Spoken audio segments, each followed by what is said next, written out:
ಒಬ್ಬ ತನ್ನ ತಂದೆಗೆ ಒಂದು ಇಡೀ ಜೀವನಮಾನದೊಳಗೆ ತನ್ನ ಎಲ್ಲ ವೈಯಕ್ತಿಕವಾಗಿರತಕ್ಕಂಥ ಆಸೆ ಆಕಾಂಕ್ಷೆಗಳನ್ನು ಬದಿಗೊತ್ತಿ ಕೇವಲ ನನ್ನ ಮಕ್ಕಳ ಭವಿಷ್ಯಕ್ಕಾಗಿ ಹೋರಾಟ ಮಾಡುವಂತ ಒಂದು ಏಕೈಕ ಜೀವ ಅಂದ್ರೆ ಅದು ನಮ್ಮ ಮನೆಯಾಗಿರುವಂತ ನಮ್ಮ ತಂದೆ ಅನ್ನುವಂಥದ್ದನ್ನು ಯಾವ ಕಾಲಕ್ಕೂ ಮರಿಬಾರದು, ಯಾರೂ ಮರಿಬಾರದು.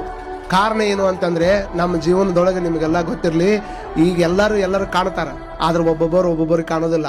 ನೀವು ನೋಡ್ರಿ, ನಮ್ಮ ಜೀವನದೊಳಗೆ ಶಿರಾದಾಗಿರ್ತಕ್ಕಂಥ ಸಕ್ಕರೆ ಇದ್ದಂಗೆ ಇರ್ತಾರ. ನಮ್ಮ ಮನ್ಯಾಗ ಶಿರಾದಾಗಿದ್ದ ಒಂದು ಸಕ್ಕರೆ ಹೆಂಗಿರ್ತೈತಿ, ಶಿರಾ ನೋಡ್ರಿ ನೀವು, ಅದ್ರ ರವಾ ಕಾಣ್ತೈತಿ, ಕಾಜು ಕಾಣ್ತಾವ, ಬಾದಾಮಿ ಕಾಣ್ತೈತಿ, ಸಕ್ಕರೆ ಎಲ್ಲ ಕಂಡೈತನ ಯಾವ ಸಕ್ಕರೆ ಕಂಡೈತನ ಹಂಗಂತ ತಿಳ್ಕೊಂಡು ಸಕ್ಕರೆ ಇಲ್ಲಾರ್ದ ಶಿರಾ ಆಕೈತೇನ್ರಿ? ಸಕ್ಕರೆ ಇಲ್ಲ ಅಂದ್ರೆ ಶಿರಾ ಆಗುದಿಲ್ಲ, ಆದ್ರೆ ಕಣ್ಣಿಗೆ ಕಾಣ್ತೈತೇನು? ಕಣ್ಣಿಗೆ ಕಾಣೋದಿಲ್ಲ. ಸಕ್ಕರೆ ಇಲ್ಲ ಅಂದ್ರೆ ಶಿರಾ ಆಗುದಿಲ್ಲ, ಆದ್ರೆ ಅದು ಕಣ್ಣಿಗೆ ಕಾಣಂಗಿಲ್ಲ. ಹಂಗ ಕಣ್ಣಿಗೆ ಕಾಣಲಾರ್ದಂಗ ಮನೆಯೊಳಗೆ ನಿತ್ಯವಾಗಿನೂ ಮನೆತನ ನಡೆಸೋದಕ್ಕಾಗಿ ಎಷ್ಟು ಕಷ್ಟ ಬಂದ್ರೂ ಸಹಿತ ನನಗೆ ಇಷ್ಟು ಕಷ್ಟ ಆಗೈತಿ, ಮುಂದೆ ಮನೆತನ ಹೆಂಗೆ ನಡೆಸಬೇಕಂತ ಒಂದು ದಿವಸ ತಲೆ ಮೇಲೆ ಕೈ ಇಟ್ಕೊಂಡು ಕುಂದ್ರುವಂತ ಪ್ರಯತ್ನವನ್ನು ಯಾವ ತಂದೆಯರನ್ನು ಮಾಡೋದಿಲ್ಲ.